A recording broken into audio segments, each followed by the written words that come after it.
రామకృష్ణ గారు నమస్తే సార్. నమస్కారం అండి. రామకృష్ణ గారు అంటే మీరు ఒక ఒక జడ్జిగా, అలాగే మీకు లీగల్ సిస్టమ్ లో ఉన్న అనుభవం కానీ మీకు ఎక్స్పీరియన్స్ కానీ దాన్ని బట్టి నేను ఈ టాపిక్ మీతో డిస్కస్ చేద్దామని వెయిట్ చేస్తాను sir.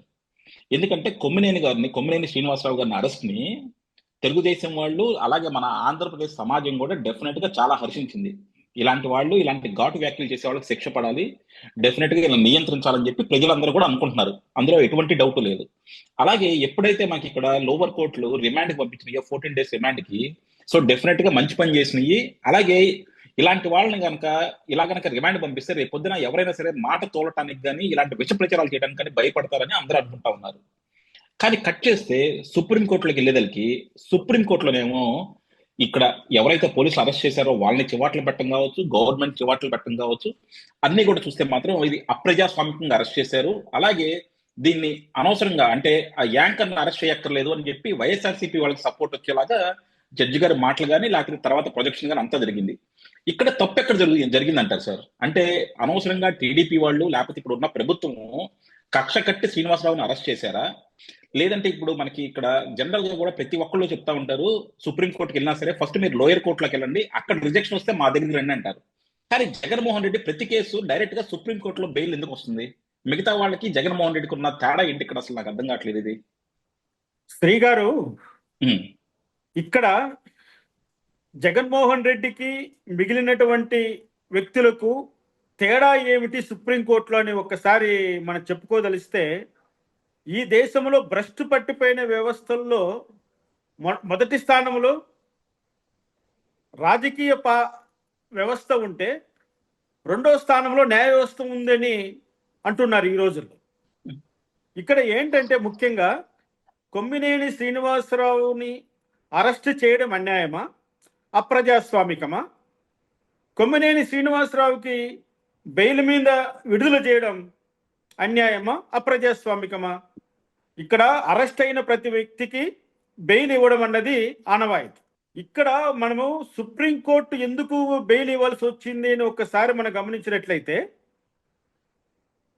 SC ST prevention of atrocities యాక్ట్లో ఏ సందర్భంలో కూడా SC ST prevention of atrocities act special court ఆ బెయిల్ అప్లికేషన్ డిస్మిస్ చేసిన తర్వాతనే హైకోర్టుకు కానీ సుప్రీంకోర్టుకు కానీ అధికారాలు దఖలు పడతాయి. మరి కొమ్మినేని శ్రీనివాసరావు గారిని అరెస్ట్ చేసింది SC ST prevention of atrocities act. మరి SC ST prevention of atrocity special court ఏ నిర్ణయము తీసుకోక మునిపే ఇంత హడావిడిగా సుప్రీంకోర్టు వారు ఎందుకు నిర్ణయం తీసుకున్నారు అని నేను కూడా చాలా ఆశ్చర్యపోయాను.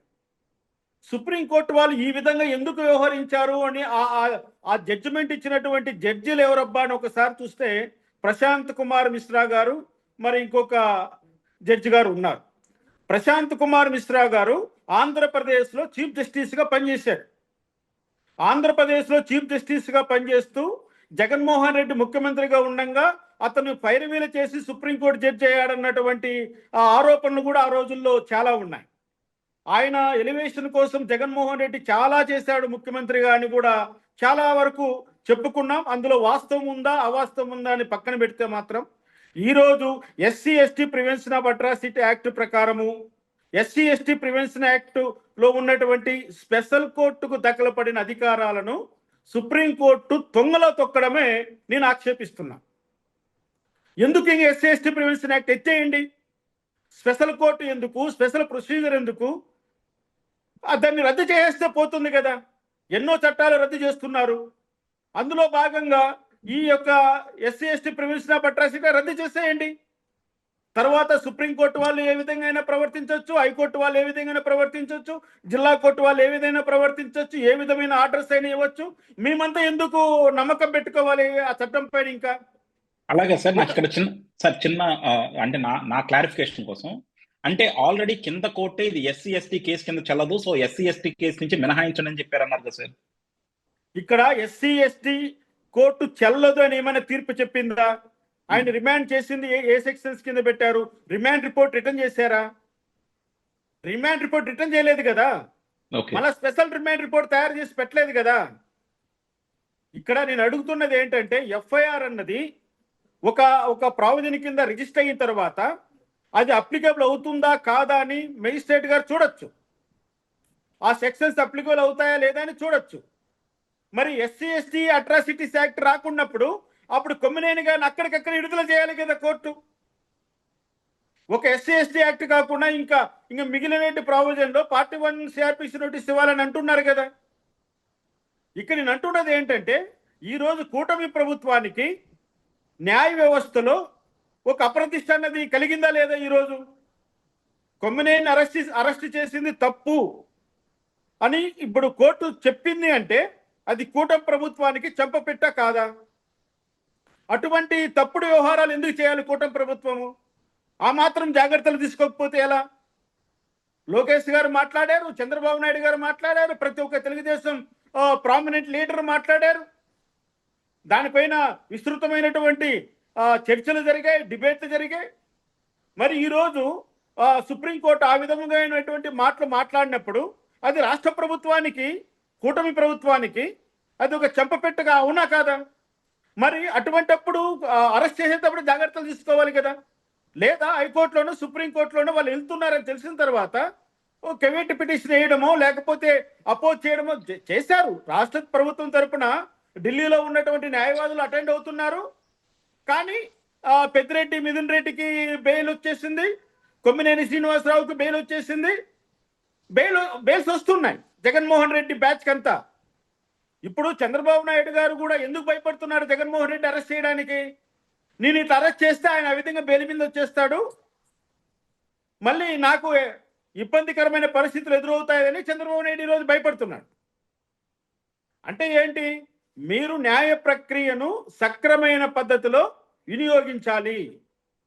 మీ యొక్క చట్టము కూడా చాలా ఖచ్చితత్వంతో ఒక పద్ధతి ప్రకారం పనిచేయాలి.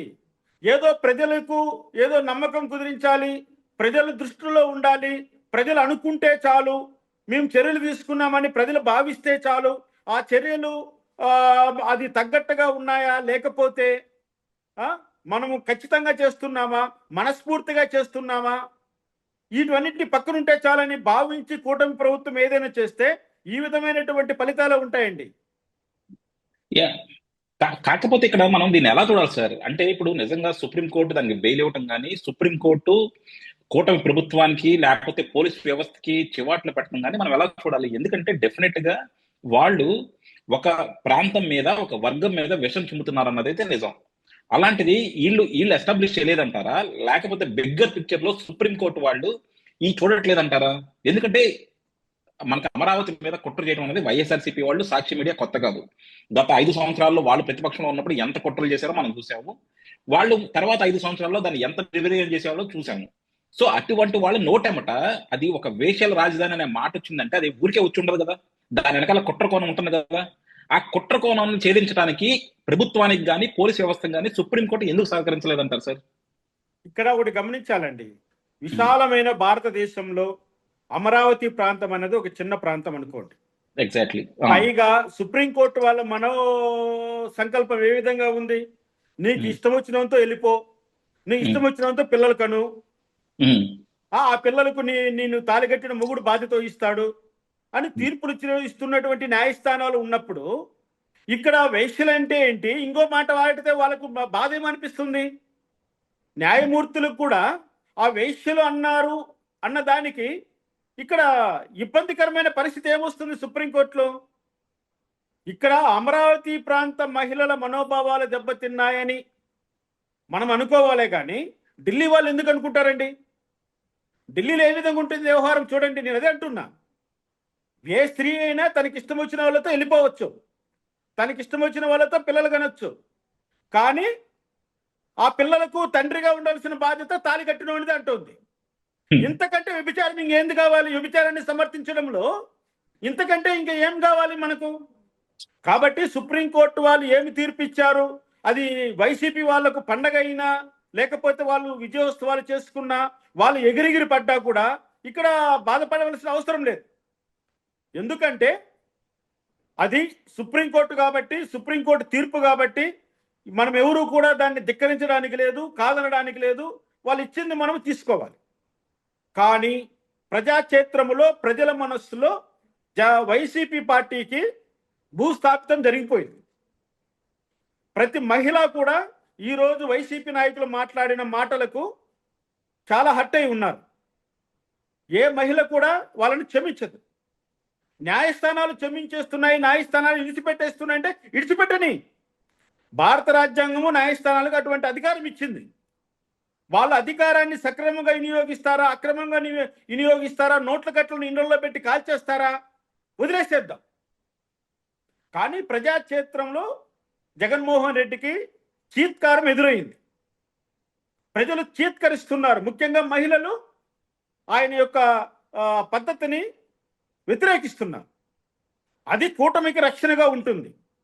కానీ ఇంకొకటి, ఇక్కడ కూటమి ప్రభుత్వము కొమ్మినేని శ్రీనివాసరావు విషయంలో ఏదైనా తప్పు చేసింది అని ఎవరు అనుకోవట్లేదు. ఎందుకంటే లైవ్లో కళ్ళకు ఎదురుగా సాక్ష్యాధారాలన్నీ స్పష్టంగా ఉన్నాయి. కొమ్మినేని శ్రీనివాసరావు ఏ విధంగా ఆయన కృష్ణమరాజుని ఎలా సమర్థించాడో, ఏ విధంగా అపహాస్యం చేశాడో, ఎంత వ్యంగ్యంగా ఆయన చమత్కరించాడో, అవన్నీ కూడా ప్రజల మనసులో నిలబడిపోయాయి. ఒక సుప్రీంకోర్టు తీర్పు వల్ల ఇవేవి కొట్టుకొని పోవు. కాకపోతే కొన్ని వాళ్లకు అనుకూలమైన పరిస్థితులు సుప్రీంకోర్టులో ఉన్నాయనే నేను భావిస్తున్నాను.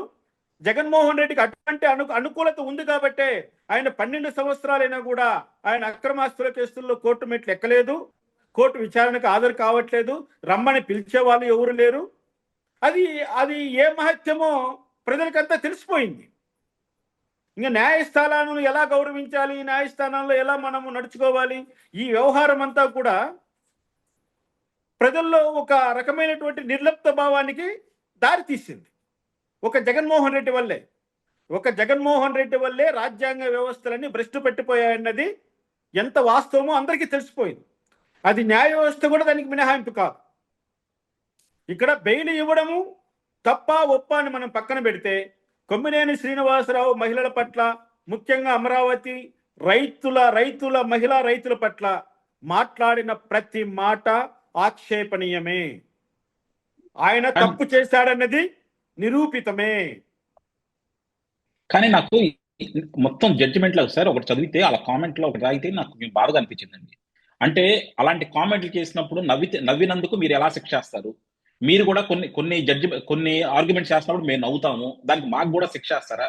అంటే ఆ రెండింటిని అసలు ఎలా కంపేర్ చేస్తారు సార్? అంటే న్యాయమూర్తులు కానీ వాళ్ళు కానీ చాలా అత్యున్నత స్థానంలో ఉంటారు. రెండు డిఫరెంట్ కంటెక్స్ట్లు తీసుకొచ్చేసి దాన్ని ఒక కంపారిజన్ గా చేస్తే అది మన సభ్య సమాజానికి ఏ మెసేజ్ ఇస్తున్నట్టండి అది? అవునండి, ఒక హాస్యము కళ్ళ ముందర కనిపించినప్పుడు నవ్వడము ప్రతి మనిషికి లక్షణం. ఒక శవం ముందర నవ్వడము అవలక్షణం. ఇక్కడ సందర్భాన్ని బట్టి మనిషి ఆహాభావాలను ఇక్కడ ప్రదర్శించాలి. ఇక్కడ ఇప్పుడు సుప్రీంకోర్టు న్యాయమూర్తులు మాట్లాడినట్లుగా, వాళ్ళు చెప్పినట్లుగా నవ్వినంత మాత్రాన మీరు అతను కూడా శిక్ష వేస్తారా అని అంటే, ఆయన నవ్విన దానికి కాదని శిక్ష వేస్తుంది, ఆయన సమర్థించినందుకు. ఏదైతే తప్పుడు వ్యాఖ్యలు మాట్లాడినటువంటి ఒక వ్యక్తిని సమర్థించడము నేరమే కదా. ఇంకా చట్టంలో ఎందుకు పెట్టాలి ఆ సెక్షన్స్?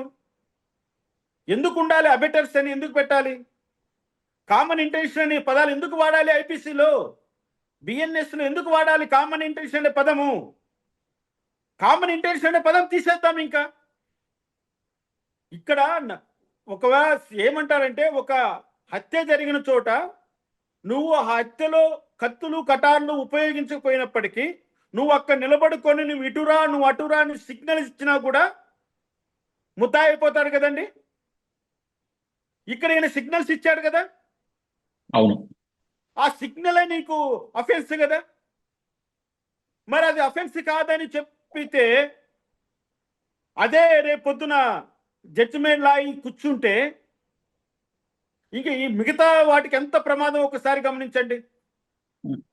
ఒక్కటి, న్యాయమూర్తులు కూడా నిన్న అందుకే జస్టిస్ గవాయ్ గారు, చీఫ్ జస్టిస్ ఆఫ్ ఇండియా, ఒక మాట అన్నారండి. జుడిషియల్ యాక్టివిజం అన్నది జుడిషియల్ టెర్రరిజం కాకూడదు అన్నారండి. ఇంకా దాని యొక్క అర్థాన్ని, పరమార్థాన్ని అర్థం చేసుకుంటే చాలా మంచిది ఈ దేశానికి. లేదు మేము అర్థం చేసుకోము, మా ఇంట్రెస్ట్ మాకుంటాయి, మాకు సంబంధించిన వ్యక్తులు మాకుంటారు, మేము చేయాల్సింది మేము చేస్తామని చేసుకొని పోయేటువంటి వాళ్ళ గురించి మనము మర్చిపోవడం మంచిది.